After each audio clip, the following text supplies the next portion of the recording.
You ever had that many sacks, 5 sacks in a game before? Not since high school days. It's been a minute. That's when it came easy. But, it was just a great game plan, great execution from the D tackles on the games we was playing. So that freed a lot of stuff up for me. And a couple of them just came. Like, it was no effort. Anybody could have did a couple of them. So.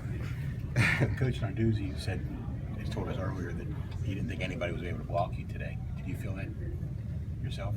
Yeah, a little bit. I mean, they had some guys with some nice size though. They were tall, deep O linemen, but we've been working hard all week, so it's just executing the game plan. Is that the plan, to put pressure on the quarterback?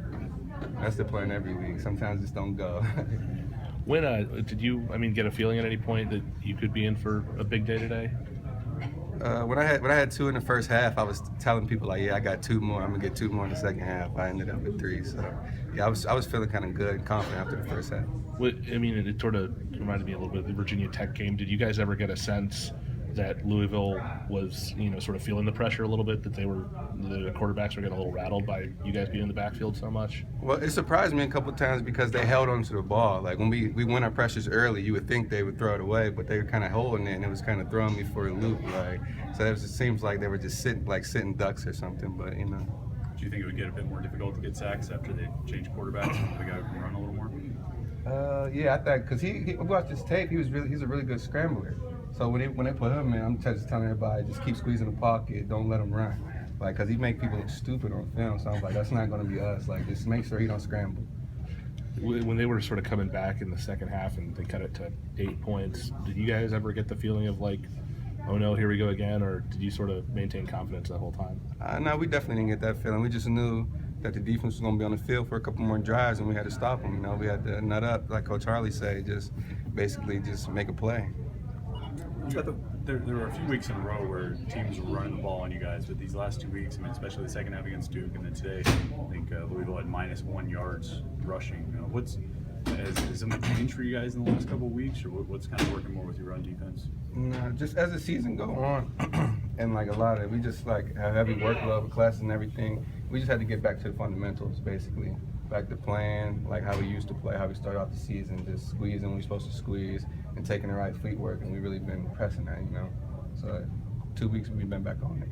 Well, a lot of teams when they get up 25 points or whatever will sort of sit back, and I think you guys maybe experienced that last year in that bowl game. It seems like under Coach Narduzzi, it's attack regardless of the situation. You guys, it doesn't work all the time. Devontae got beat on single coverage last play of the half or whatever, which probably maybe not. But then again, that last drive, they had ball 3 and down 8, 3 and out. They get the ball back, 5 and out. It seems like you guys constantly attack. Oh, well, you've been around him. He's crazy. Coach Narduzzi's crazy. So, yeah, his plan is always attack. Never let up because anything can happen at any given time. Especially in college football, you score points in a flash. So we just keep doing what we're doing all game. Does you guys sort of feed off of that? He says Definitely. don't play scared, and it seems like he doesn't coach scared. Definitely, we get energy from him. He takes chances, calling plays no matter what the score is. So we definitely get that energy and that confidence that he exudes. We pick it right up. When did you guys find out about the North Carolina game, and what was your sort of reaction? Probably after the game, but we weren't really thinking about at the end of the day, we had a game to win today. So no matter whether they win or lose, we had business to handle at 3:45. So that's all we was worried about. You've been here a long time. You've never won this many games in a season. None of the Pitt teams you've been on. What does it mean to? I know you have 2 more, at least 1, probably 2 more games left. What does it mean to get to this point with 8 wins? Well, the biggest thing I can say is just the culture just changed. Right now, we're expecting to win. We're getting those tough games in fourth quarter, and we up 3 points or down 7 points. We're expecting to make that big play. I just think that's the big difference. All right.